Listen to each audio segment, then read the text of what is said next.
Gusto niyo bang malaman kung ano ang mga legal na obligasyon ninyo kapag umuupa kayo? Attorney G, ano po ang mga obligasyon ng mga umuupa dito? Una, syempre, timely rent payments. Syempre po, ang pinakamahalagang obligasyon kapag umuupa kayo ay ang bayaran sa tamang oras ang tamang renta ninyo. At bukod pa po dito, obligasyon din po ng umuupa ang bayaran ang rental deposits na karaniwang 2 buwang renta po ang halaga nito. At ang pangalawa, proper use of leased premises.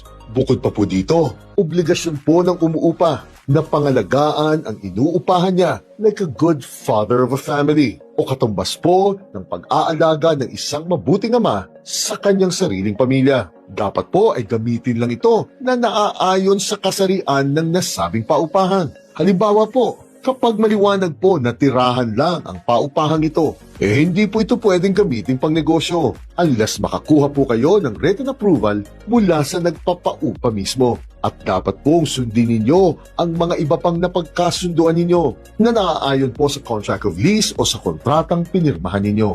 Ang pangatlo po, timely notice of urgent repairs. Obligasyon po ng umuupa na ipaalam kaagad sa nagpapaupa ang lahat po na nasisira sa paupahan niya upang maipaayos niya po kaagad ito at hindi na ito lumala. Otherwise, may obligasyon pong magbayad ng danyos ang umuupa sa anumang pong sirang lumala dahil lang po sa kapabayaan niya.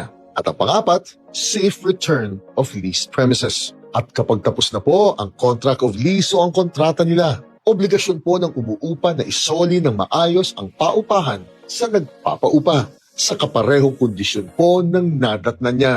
Maliban na lang po sa mga ordinary at normal na wear and tear dahil po sa paggamit ng isang normal na umuupa. Otherwise, kapag malaki po ang sira, may danyos din pong babayaran ang nasabing umuupa. Bukas, usapang karapatan at obligasyon naman po tayo ng mga nagpapaupa. Gine.